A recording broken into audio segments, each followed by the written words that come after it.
Te agradecemos, Pai, nesta manhã, pelo Teu amor, Tua graça e Teu favor. Nós louvamos o Teu nome pelo bem que o Senhor tem feito a cada um de nós, por todos os livramentos que nós temos recebido vindo da Tua parte.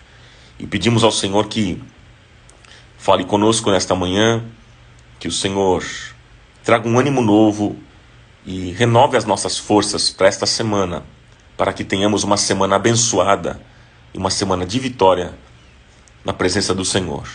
Que seja assim no nome santo e poderoso de Jesus. Amém. Amém, meus amigos. Bom, o tema de hoje é tristeza. Qual que é a resposta que Deus tem para a tristeza, gente? Qual que é a resposta que Deus tem? Deus tem uma palavra para o seu coração. Mas vamos lá, vamos para a nossa pergunta que sempre fazemos na abertura do tema. Toda tristeza, gente, tem origem no pecado? Toda tristeza tem origem no pecado? Hein? É possível um cristão sentir tristeza? Isso é possível, gente? E qual foi o momento mais triste da sua vida? Qual foi o momento mais triste da sua vida? Escreva aqui para mim. Escreva para mim, por favor. Qual foi o momento mais triste da sua vida?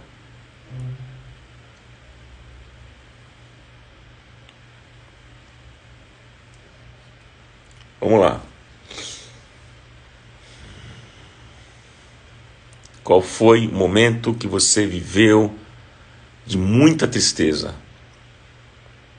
Escrevam para mim, por favor, a turma lá do Facebook, a turma do Instagram. Lembrando que eu faço a transmissão tanto pelo Facebook, o Ronaldo Bezerra Oficial.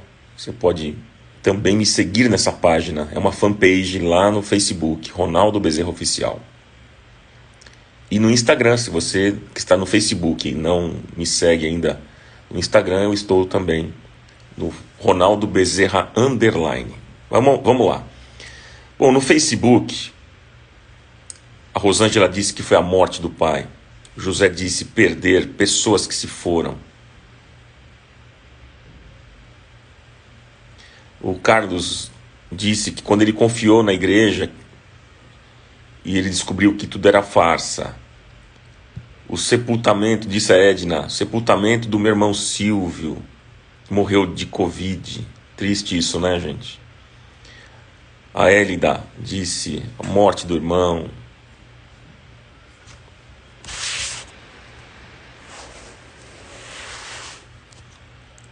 Qual foi o momento triste que você enfrentou? A perda familiar. Vamos lá. Quando meu filho se envolveu com drogas, a Maísa disse a morte da mãe. A perda dos pais, disse a Roseli, de outras pessoas. Não é fácil, né, gente? Não é fácil. A Anelisa colocou a perda da mãe, a rejeição do pai. A Regiane colocou a morte do meu irmão. A Selma disse quando tomou um golpe do amigo.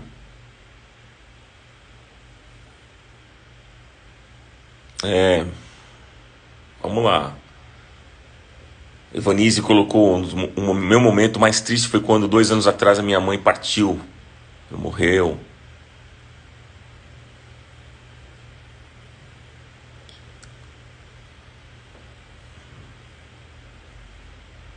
Perda da filha, um divórcio, traição. Estou lendo aqui o que vocês estão escrevendo, amigos. Qual o momento mais difícil para vocês? Mais triste da vida? Qual foi? Qual foi?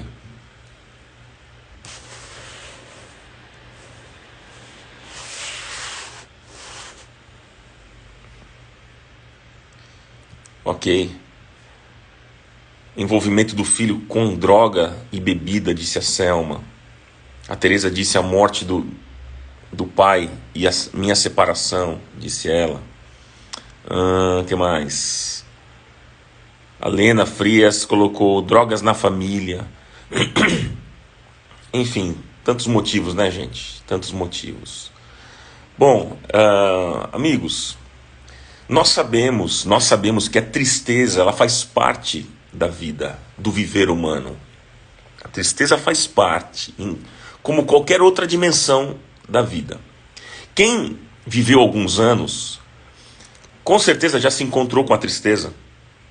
E não foram poucas vezes, não. Foram várias vezes. É o tipo de sensação que a gente jamais gostaria de ter, não é verdade? É horrível a gente se sentir triste. É horrível. Porque a tristeza carrega com ela uma bagagem. Ela nunca vem só. Por exemplo, quando nós estamos tristes, nós perdemos a iniciativa. Quando estamos tristes, as nossas forças são roubadas. Quando nós estamos tristes, nós nos arrastamos pela vida. Não é verdade? Quando a gente está triste, a gente parece que perde aquele desejo de continuar, de ir em frente. A gente desmotiva. A tristeza é terrível, porque a tristeza nos isola. Nós não queremos ter ninguém perto da gente. A gente não quer barulho. A gente não quer ter pessoas por perto quando nós estamos muito tristes. Nós queremos deitar, trancar o nosso quarto, a porta do quarto, e deitar na cama e dormir. Quando a tristeza é muito profunda, a gente não quer contato com as pessoas, a gente não quer boa conversa, a gente não quer dar risada, contar piada. A tristeza, gente, é algo que alcança a nossa vida. É algo que alcança, sim, a nossa vida. Nós sabemos disso. A tristeza, gente, ela pode surgir de causas bem definidas. Mas a tristeza também pode chegar sem sabermos as suas causas. E eu perguntei para vocês aqui nessa manhã se toda tristeza é fruto do pecado. Não, nem toda tristeza é fruto do pecado. É claro que existem algumas tristezas nossas que é fruto de pecado. Às vezes você falhou, você pisou na bola e você ficou triste com aquilo. Claro que sim. Mas nem toda tristeza é fruto de pecado. Por vezes, por exemplo, nós nos cansamos. Por vezes nós nos cansamos por causa da correria do dia a dia. Cansamos por abraçar e sermos rejeitados. Cansamos por tentar acertar. Cansamos por dar amor e recebermos ingratidão. Cansamos por nos doarmos a alguém e a pessoa simplesmente virar as costas. Ela vira as costas para nós. E então é terrível esse sentimento de tristeza que alcança a nossa vida, gente. Nós cansamos por corrermos atrás do trabalho e não recebermos nenhum retorno. E por isso nós ficamos tristes. E outros motivos mais que nós poderíamos aqui mencionar. Então, meus amigos, como verdadeira igreja de Jesus, nós precisamos ser solidários com aqueles que estão falidos financeiramente. Não é verdade? Precisamos ser solidários com esses. Precisamos ser solidários com os doentes físicos. Precisamos ser solidários com aqueles que estão fracos espiritualmente.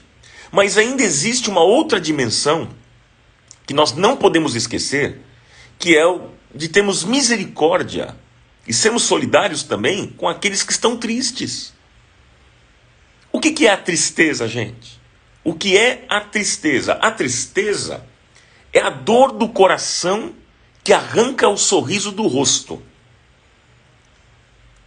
Se eu pudesse dar essa definição para vocês do que é tristeza, eu diria isso.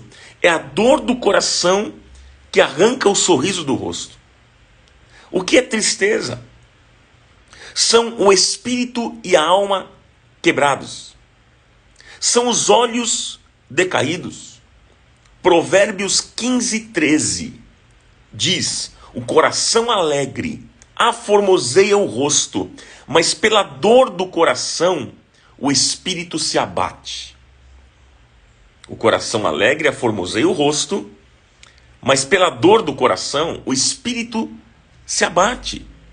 Gente, muitos estão tristes porque sofreram muito na vida.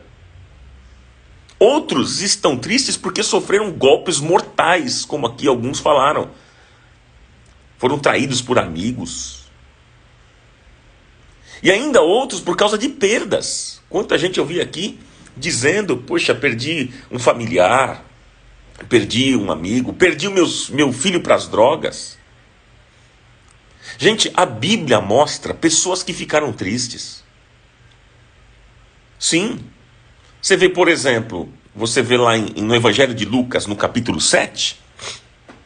No Evangelho de Lucas, no capítulo 7, você vai encontrar uma história muito interessante de uma viúva que saía da cidade de Naim carregando dentro de um caixão o seu filho. Quer dizer, ela era viúva, ou seja, já tinha perdido o marido. E agora perdeu o filho. Além de ter perdido o marido, perde o filho, mas era o único filho. Então você imagina a dor daquela mulher. Você imagina o tamanho da tristeza daquela mulher. Perdeu o marido e o único filho. Gente, a cena era tão difícil, e tão triste, que a Bíblia diz que quando Jesus, ele viu a dor daquela mulher, moveu-se de íntima compaixão. Em outras palavras, as entranhas de Jesus se moveram por aquela mulher. E então Jesus olhou para aquela mulher e ele disse: mulher, não chores. E aí Jesus ressuscitou o jovem e a Bíblia diz que todos glorificaram a Deus. E eu creio que nesta manhã, meus amigos, eu creio que o mesmo Jesus está olhando para você. Você que está chorando, você que está triste, você que não está bem. O mesmo Jesus está olhando para você e dizendo: não chores mais. Ele vai enxugar as nossas lágrimas e vai nos abençoar. Você crê assim? Você crê assim? Agora, por outro lado, meus amigos, seria uma atitude muito irresponsável da minha parte dizer que a tua tristeza vai desaparecer por completo. Seria muito, muito irresponsável dizer assim: viu, irmão, ó, é o seguinte, a sua tristeza vai desaparecer por completo. Não, não é assim. A Bíblia diz que o choro pode durar uma noite. A alegria vem pela manhã. O grande problema, gente, é que nós não entendemos o tempo de Deus. A hora do céu, quem controla é o Senhor. E Ele que sabe o tempo certo de realizar o milagre. Eu não sei, você não sabe, nós não sabemos quanto tempo vai durar a nossa noite. Quando eu falo de noite, estou falando de tempos difíceis. Então, eu não posso oferecer respostas fáceis para vocês, porque eu não tenho o controle do tempo de Deus. Eu não posso oferecer uma resposta: a sua dor vai desaparecer agora. Não, eu não posso. Seria uma atitude irresponsável da minha parte. Porque eu não tenho o controle desse tempo de Deus. Quem tem respostas fáceis são os macumbeiros, os videntes, os astrólogos. Mas deixa eu dizer para vocês, o que Deus tem para mim, o que Deus tem para você, o que Deus tem para nós, é que nós passaremos por um processo na vida e experimentaremos um grande milagre. Isso sim, nós podemos crer. Em qualquer circunstância da nossa vida, em qualquer situação da nossa vida, Deus vai se fazer presente. Ele vai nos abraçar e Ele vai estar conosco nas nossas necessidades. Creia nisso. Mas eu quero ler com você o texto que eu deixei aqui fixado no Facebook e no Instagram. Eu quero ler com vocês esse texto de 2 Samuel capítulo 13, que mostra uma história de tristeza. Olha só o que é que diz essa história. 2 Samuel no capítulo 12, fala de Davi. Diz o seguinte, olha só. Então Davi disse a Natã o profeta: pequei contra o Senhor. Ou seja, veja, Davi havia pecado, ele havia adulterado, conspirou contra o seu próprio companheiro, que foi morto, e então Davi, nessa relação que ele teve com Batseba, ela engravidou, né? E então Davi é confrontado no seu pecado pelo profeta Natã, e Davi assume o seu pecado. Ele não foi orgulhoso, ele disse: eu pequei. Ele não transferiu culpa para ninguém, ele assumiu a culpa. Ele assumiu. E aí o profeta disse para ele: o Senhor perdoou o seu pecado. Você não morrerá. Agora, surgiu uma consequência de tudo isso. Porque aí no versículo 14. Entretanto, uma vez que você insultou o Senhor,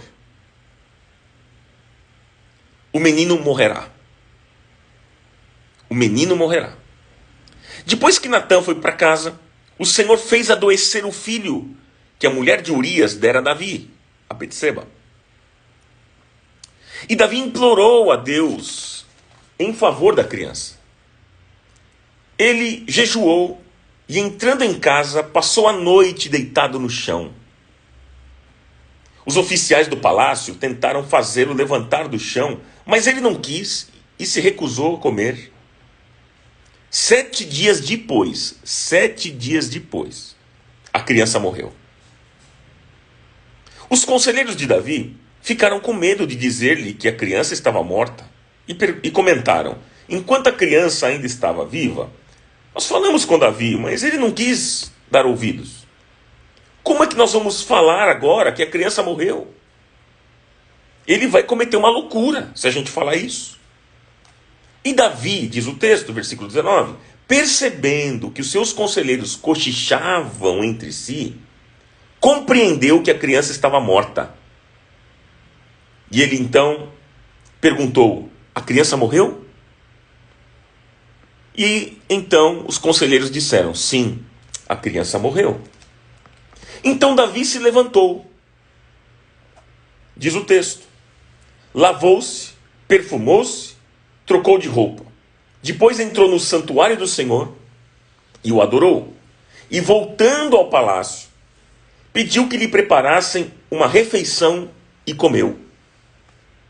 Os seus conselheiros lhe perguntaram: por que você age assim, Davi? Enquanto a criança estava viva, você jejuou, você chorou, mas agora que a criança está morta, você levanta e você come? Como assim? E Davi respondeu: olha, enquanto a criança ainda estava viva, eu jejuei, orei, chorei. E eu pensava comigo: quem sabe, talvez o Senhor tenha misericórdia de mim e deixe a criança viver. Mas agora que ela morreu, por que eu deveria jejuar? Disse Davi: poderia eu trazê-la de volta à vida? Eu irei até ela, mas ela não voltará para mim. E depois Davi consolou sua mulher Batseba e deitou-se com ela. E ela teve um menino, a quem Davi deu o nome de Salomão, e o Senhor o amou. Que história, gente! Que história de tristeza. Gente, Davi foi um homem que experimentou muita tristeza na vida. Se você ler o livro dos Salmos, você vai observar a tristeza do coração de Davi. Olha a situação de Davi, olha só um pouquinho, vou te dar um resuminho aqui, pequeno mesmo, da vida de Davi. Davi, ele não era bem aceito na sua família. Ele foi rejeitado por seus irmãos. Davi foi perseguido pelo rei Saul. Davi andou com bandidos e marginais pelas cavernas, fugindo de Saul. Davi tinha uma família problemática. Veja o que aconteceu na família de Davi. Um filho dele teve relações sexuais com a filha, com a irmã, no caso, deste filho de Davi. O filho de Davi teve relações sexuais com a irmã. Aí o outro filho soube da história e matou o irmão. Olha a situação da família. E ainda Davi teve um outro filho, chamado Absalão, que se rebelou contra Davi. Se rebelou contra o pai, querendo roubar o trono do pai. E morreu. Gente, que situação familiar. Você acha que você tem problema na família? Você acha que você tem problema? Olha um pouquinho para a vida de Davi. Estude um pouquinho, leia a Bíblia.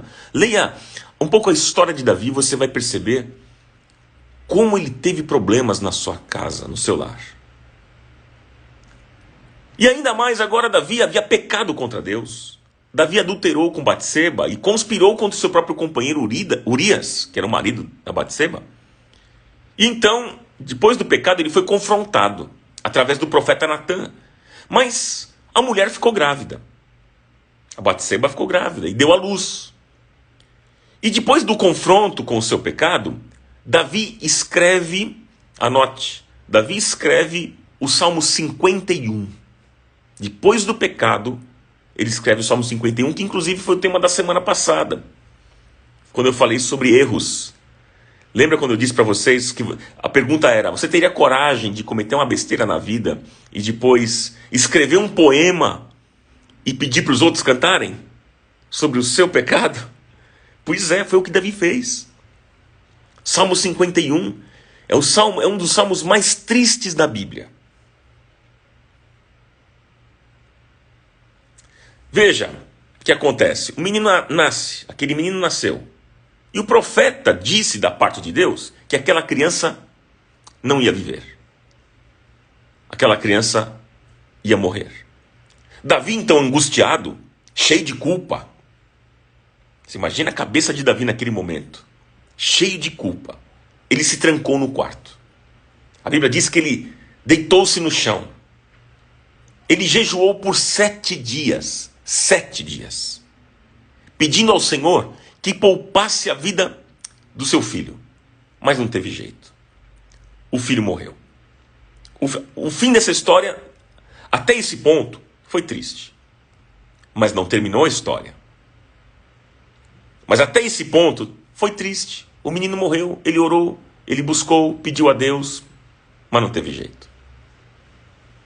Eu queria falar com vocês aqui nessa manhã, amigos, sobre 4 atitudes importantes em tempos de tristeza. Atitudes importantes em tempos de tristeza. Primeira atitude, anote. Gostaria que você anotasse. A primeira atitude em tempos de tristeza. Você está vivendo um tempo difícil?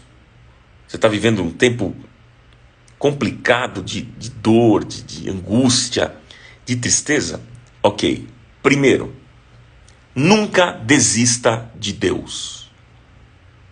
Nunca desista de Deus. Nunca desista de Deus. Você vê aqui o texto, que é interessante, o versículo 16. Diz que Davi implorou a Deus em favor da criança, ele jejuou, ele entrou em casa, passou a noite deitado no chão buscando a Deus. Gente, quando ele recebe essa notícia triste, que o menino iria morrer, gente, Davi não desistiu de Deus. Ele buscou a Deus. Ele foi jejuar. Você sabe que uma das reações do homem carnal é abandonar Deus? Sabia disso? O homem carnal abandona Deus na hora da tristeza, na hora da perda. Muitos se afastam de Deus na hora da tristeza. Por isso que o apóstolo Paulo diz lá em 2 Coríntios 7,10, 2 Coríntios 7,10, Paulo diz que a tristeza, segundo Deus, opera arrependimento para a salvação, da qual ninguém se arrepende. Mas a tristeza do mundo opera a morte. Gente, muitos dão as costas para Deus porque pensam que ele os abandonou. Mas Davi não se afastou de Deus. Nós temos uma tendência de pensar, amigos, que Deus não se importa com a nossa dor e com a nossa tristeza. Nós desistimos de Deus porque nós achamos que ele poderia fazer de uma maneira e ele não fez. E pior, ainda ficou em silêncio. Semana passada eu falei sobre esse tema, do silêncio. A gente tem essa sensação. Davi se aproximou de Deus e jejuou por 7 dias. Deixa eu perguntar para você, na sua tristeza você tem buscado a Deus? Gente, nós não podemos permitir que a nossa dor nos afaste do Senhor. Porque na hora da nossa maior tristeza, mesmo que os nossos olhos não percebam, o ombro de Deus está conosco. Porque a Bíblia diz que Ele é o Pai das misericórdias, e Ele é o Deus de toda consolação, e o Espírito Santo é chamado de Espírito Consolador. Não abandone a Deus. Nós nos afastamos de Deus porque nós temos medo de que Ele não esteja perto de nós, ou então nós temos medo de que Ele vai nos rejeitar. Mas deixa eu dizer para você algo muito importante. O nosso Deus não é somente Deus dos momentos bons e agradáveis. Mas o nosso Deus também é Deus dos momentos tristes e dolorosos da nossa vida. Deus não está apenas na casa da festa, na casa da celebração, mas Deus também está na casa do lamento e do luto. Deus está conosco nos momentos de choro. E é nesse momento que as nossas lágrimas são recolhidas por Deus. Como é que eu sei disso? Salmo 56, 8. Salmo 56, 8. O salmista disse: registra tu mesmo o meu lamento. Recolhe as minhas lágrimas em teu odre. Acaso as minhas lágrimas não estão anotadas em teu livro? As tuas lágrimas estão anotadas. Deus computa as suas lágrimas. Que linda essa figura, não é verdade? Jesus disse: bem-aventurados. Eu estou fazendo uma série muito legal na nossa comunidade sobre bem-aventuranças. E uma das bem-aventuranças, que eu já ministrei inclusive no primeiro encontro nosso, quando Jesus disse: bem-aventurados os que choram, porque serão consolados. Então essa é a primeira verdade que eu queria deixar para o seu coração. Quais são as atitudes que nós temos que ter num tempo de tristeza? A primeira atitude: não desista de Deus. A segunda atitude que eu deixo para o seu coração, são 4. A segunda: não tenha medo de vivenciar a sua dor. Anote isso. Não tenha medo de vivenciar a sua dor. Não tenha medo.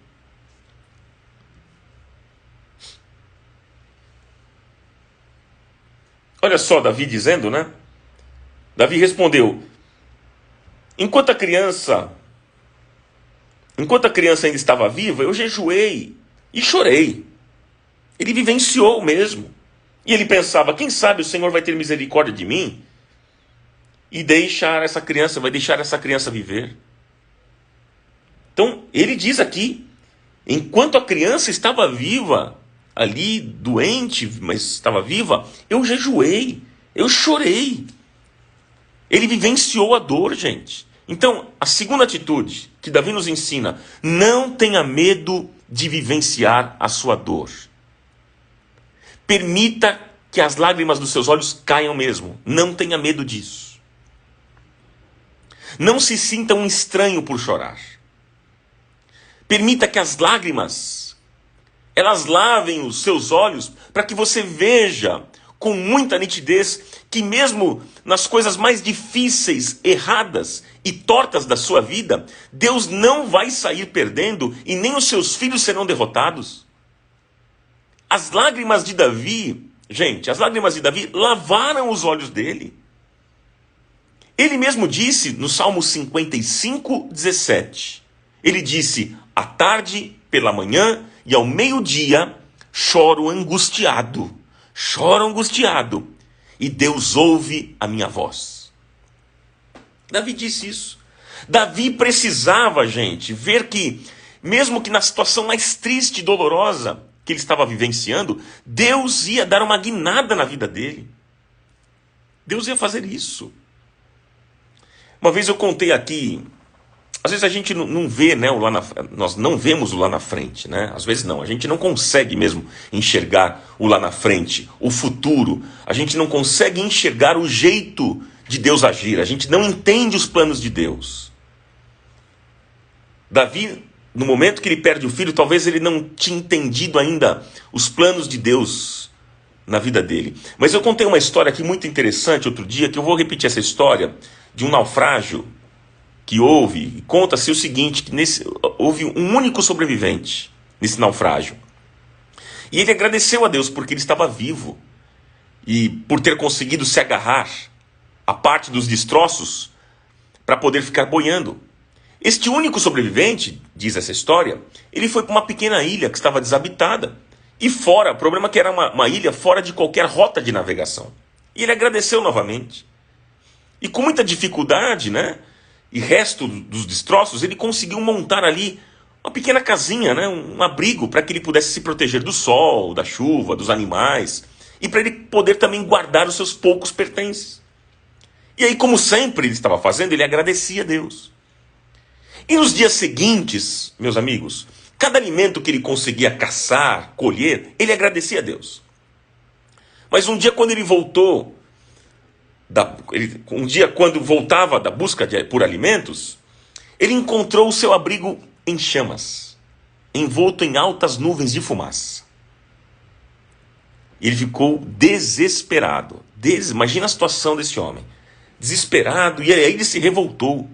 E ele gritava chorando. Ele dizia: agora o pior aconteceu, eu perdi tudo. Deus, por que o Senhor fez isso? Eu estou aqui numa ilha, não tem como eu fugir, não tem como eu escapar, não tem como eu voltar para minha casa. Estou sozinho. E agora ainda, para completar, perdi tudo. Aquilo que eu construí aqui para pelo menos poder ficar. Eu perdi meu abrigo. Por que o Senhor fez isso comigo? E ele chorou tanto, gente, que ele acabou dormindo. Adormeceu profundamente cansado. E foi acordar no outro dia. No dia seguinte, bem cedo, ele acordou ao som de um navio que se aproximava.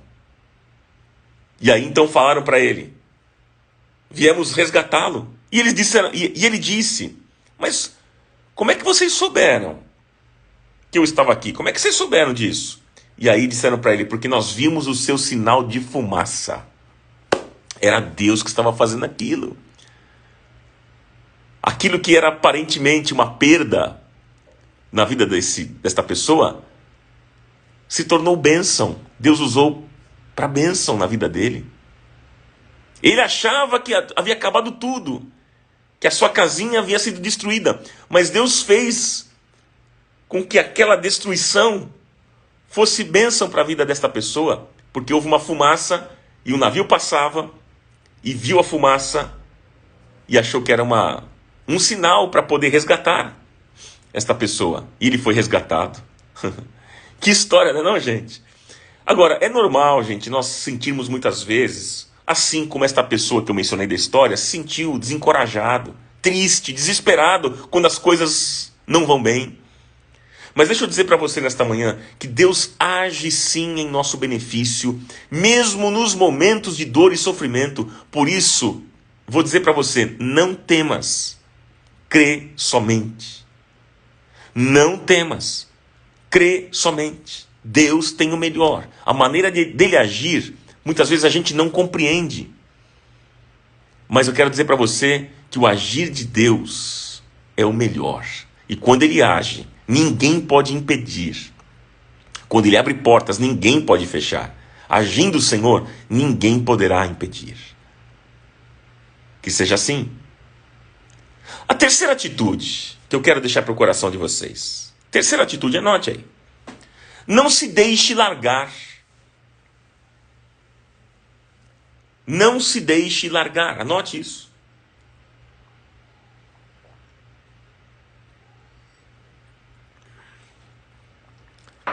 Não se deixe largar. Essa é a terceira atitude.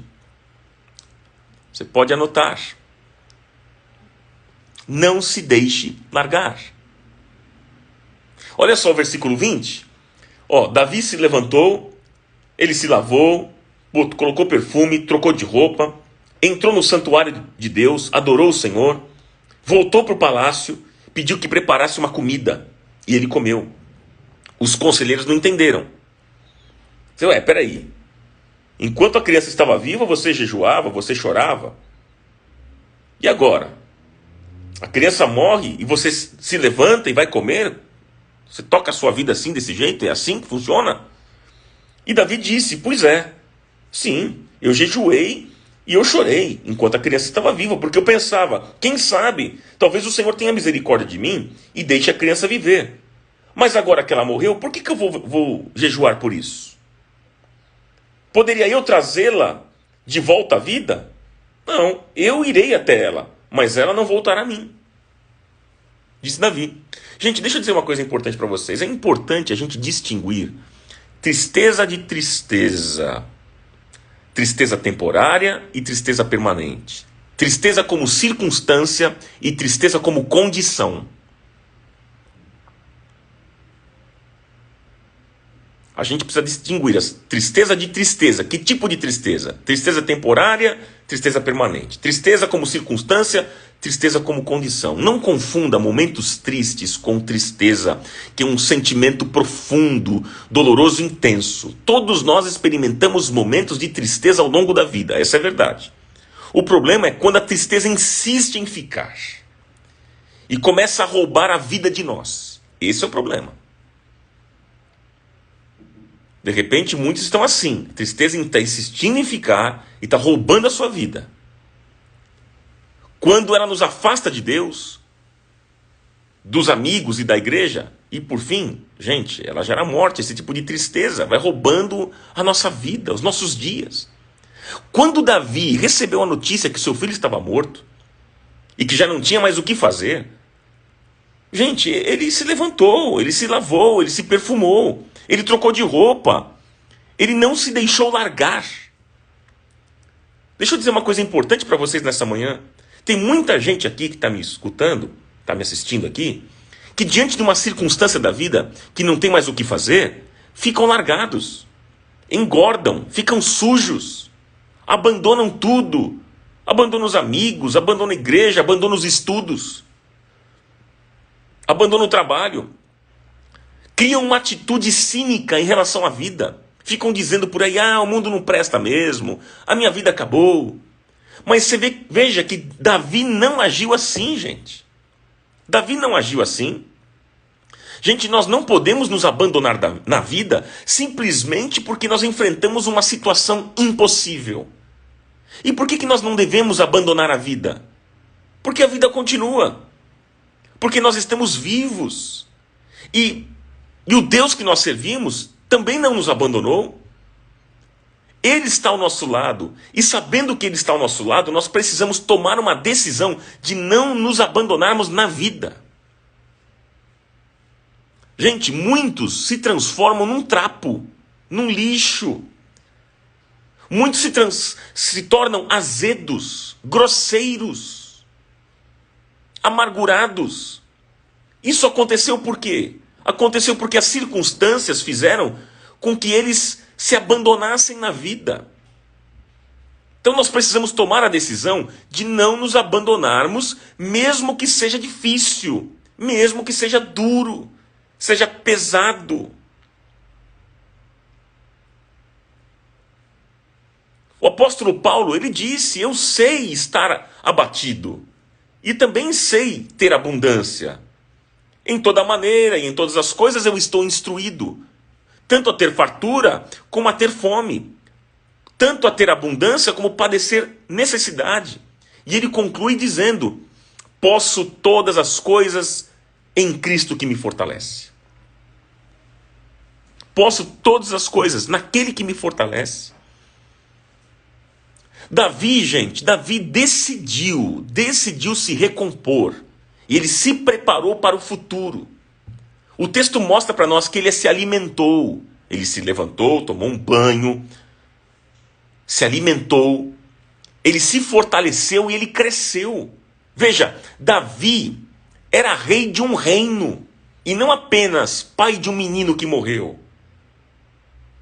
Ele tirou o foco do problema e ele colocou a sua visão em outras dimensões da vida que precisava estar preparado para elas.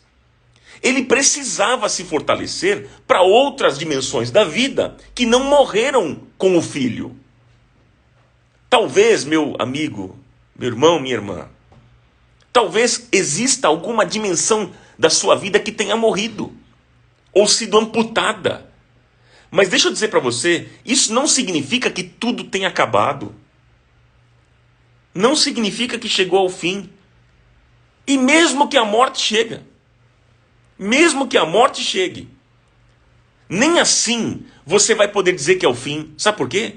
Porque Jesus disse, eu sou a ressurreição e a vida. Quem crê em mim, ainda que esteja morto, viverá. E todo aquele que vive e crê em mim, nunca morrerá.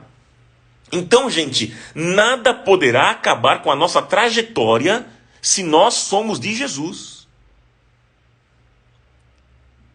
Gente, se prepare para o futuro. Se faça como Davi fez aqui. Se levante, você que está vivendo um tempo de muita tristeza na sua vida, não aceite isso. Se levante, tome o seu banho, se prepare para aquilo que vem pela frente, para o futuro. Se alimente da palavra de Deus. Adore a Deus. Decida viver. Decida hoje. E Deus vai te conceder graça. E Deus vai te abençoar. Mas você precisa tomar uma decisão. Você precisa tomar essa decisão. Você não pode ficar prostrado no seu quarto chorando o dia inteiro. Você precisa se levantar. Você precisa viver. Faça isso, se prepare para o futuro. Porque no futuro tem coisa boa para chegar. Sabe por quê? Porque a Bíblia diz que os pensamentos que Deus tem ao nosso respeito são pensamentos de paz e não de mal, para nos dar um futuro bom. Um futuro abençoado. Então, vá em frente, se prepare. E número 4, olha a outra atitude diante da tristeza.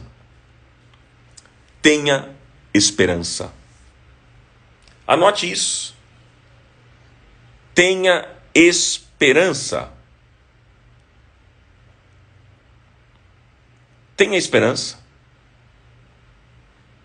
Por quê? Porque Deus ainda não terminou a obra dele na sua vida. Tenha esperança, por isso que Deus ainda está realizando uma obra na sua vida. Veja, Davi orou, mas a criança morreu. Ele orou, ele pediu, ele fez a parte dele. Ele buscou a Deus, ele jejuou durante uma semana. Ele fez tudo o que ele podia fazer, tudo. Mas não teve jeito, gente, não teve jeito. A criança morreu. Ele ficou abatido na alma, é verdade. Mas a Bíblia diz que ele se levantou, como eu acabei de dizer, ele tomou banho, ele se alimentou. Os servos dele não entenderam nada. Não entenderam a atitude de Davi. Mas ele mostrou que não havia mais o que fazer. E então a Bíblia diz que agora Davi se deita com a sua mulher, a Batseba. E eles tiveram um filho. E Davi deu o nome dele de Salomão. Salomão, gente, seria o futuro rei. No futuro, ele seria o rei de Israel. Olha que interessante isso, essa colocação que eu quero dizer para vocês aqui nesta manhã. Nesse momento, gente, Deus deu uma rasteira no mal e na história. Deus dá uma rasteira no mal e na história. Qual é a ironia das ironias? Qual é? Deus pegou a história e mudou. Veja, Deus não escolheu para ser rei nenhum dos filhos das mulheres de Davi. Mas Deus escolheu o filho do pecado de Davi. Porque Davi teve Salomão, o seu filho é filho da Batseba, com quem Davi pecou. Que agora foi o outro filho, né? O primeiro morreu, e aí, como eu comentei com vocês aqui, Davi se deita de novo com ela, depois dessa situação, e então ela concebe outro filho chamado Salomão. Veja que interessante, uma situação que parecia ser má, Deus reverteu em bem. Que coisa extraordinária isso, gente. Como Deus faz as coisas. Que às vezes parece loucura aos nossos olhos. Gente, Deus, deixa eu dizer para vocês, Deus ainda não terminou a história dele na sua vida. E até que ele termine, nós podemos descansar e confiar, porque ele continua sendo o Deus da história. Eu tenho uma música com esse título, Deus da História. Nas horas difíceis eu pergunto para você, a quem você tem recorrido? Você tem recorrido às promessas da palavra de Deus? Você ainda consegue acreditar no amor de Deus quando tudo está escuro na sua vida? Quando há noite na sua vida? Gente, é bom saber que mesmo quando nós estamos tristes, nós podemos ter a certeza do amor de Deus e da sua companhia ao nosso lado. Essa é uma das maravilhosas promessas que Deus nos deu. Gente, no livro de Isaías 57:15, o profeta declara: porque assim diz o alto e o sublime, aquele que habita a eternidade, o qual tem o nome de santo.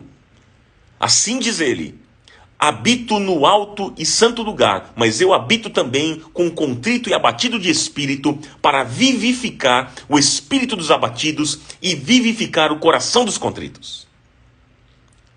Gente, o que nós precisamos é aprender a plantar esperança. E o que é esperança? O que é? Eu falei sobre esperança. Esperança é a projeção da imaginação para o futuro. Anote isso. Esperança é a projeção da imaginação para o futuro. O desespero também tem o mesmo significado. Mas a esperança se projeta no futuro, vendo uma porta como uma possibilidade de algo que vai acontecer. Gente, e coisas boas vão acontecer porque, como eu já mencionei aqui, Deus tem planos de paz para o nosso futuro. Existe uma diferença, gente, entre esperança e otimismo. Anote isso. Existe uma diferença entre esperança e otimismo. Otimismo é confiar no que você pode fazer para mudar as circunstâncias. Isso é otimismo.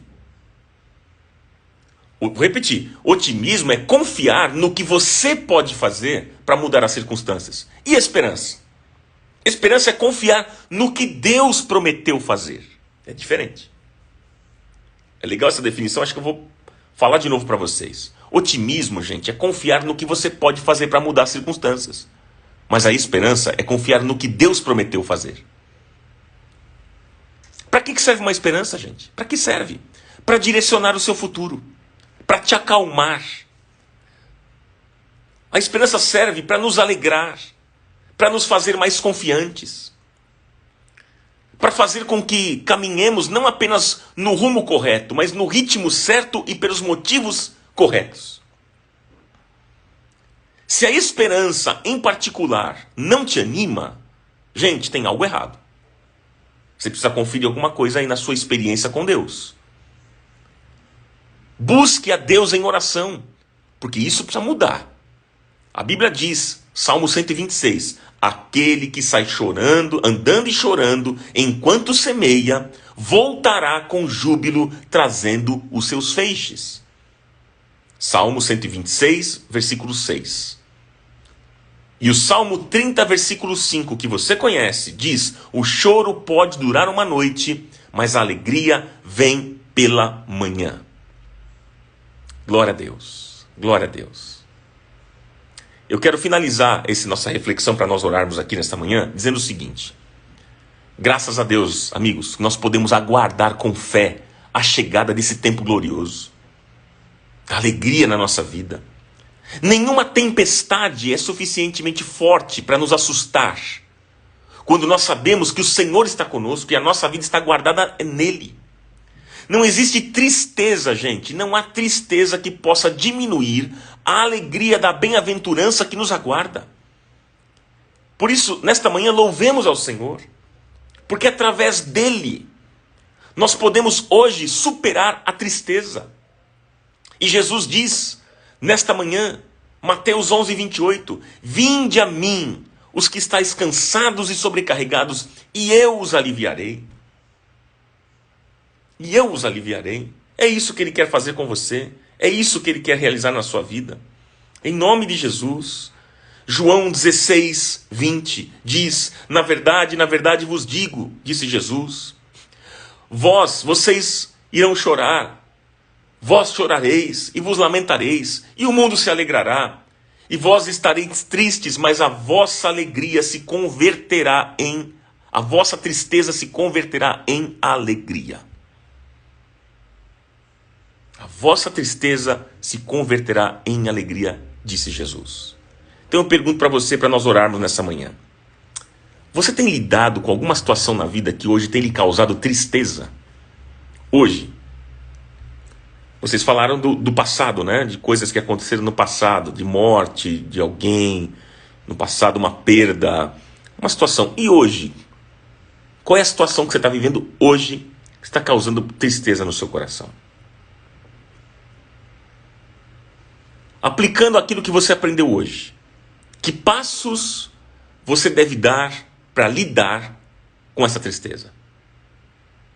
Que passos você vai dar para lidar com essa tristeza? O que você vai fazer daqui para frente? Que o Senhor te abençoe e te conceda muita graça nesta manhã. Em nome de Jesus eu quero orar por você. Eu quero orar por você. Pai, em nome de Jesus, eu quero orar por aqueles que choram.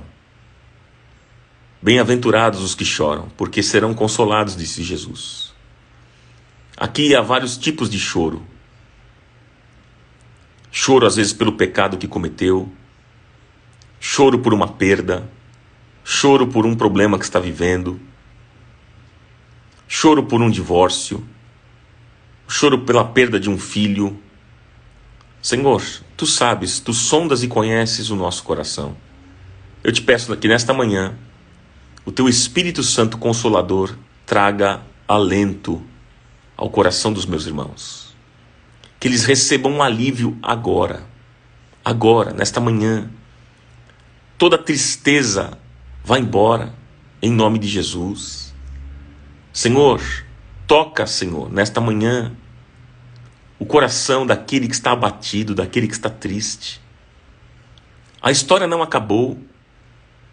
O momento de tristeza é apenas um capítulo que se encerrou, mas este livro continua sendo escrito pelo dedo de Deus.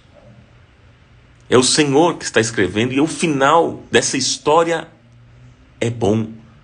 Porque os planos que o Senhor tem para a nossa vida, para o nosso futuro, são planos bons, de paz e não de mal. Que possamos, Senhor, crer nesta verdade, que possamos tomar posse desta verdade. Nós queremos ter esperança no Senhor. A nossa esperança está em Ti. Nós confiamos no Senhor. Nós cremos na Tua palavra, Senhor. E nós sabemos que a Tua palavra não falha. Tua palavra é viva, é eficaz. Tu és fiel, Senhor. Portanto, aqueles que estão chorando nesta manhã, que sejam consolados, que o Teu Espírito Santo enxugue as lágrimas dos que choram nesta manhã. Que eles sejam tocados por Ti, onde eles estiverem, no trabalho, em casa, no carro, onde eles estiverem assistindo essa transmissão, que eles sejam tocados por Ti nesta manhã. Eu oro, Pai, crendo que o Senhor ouve as nossas orações. As nossas orações são ouvidas diante de Ti, Senhor. Tu sabes o que cada um aqui está enfrentando e passando neste momento. Tu sabes. E eu sei que o Senhor tem o melhor. Toca cada coração, Senhor. Eu oro e eu te agradeço, Pai, porque eu sei que neste momento muitos estão recebendo consolo da Tua parte. Estão recebendo consolo vindo de Ti, Senhor. Eu creio assim. Em nome de Jesus eu oro e te agradeço. Para o louvor da Tua glória, Pai. Amém, amém e amém.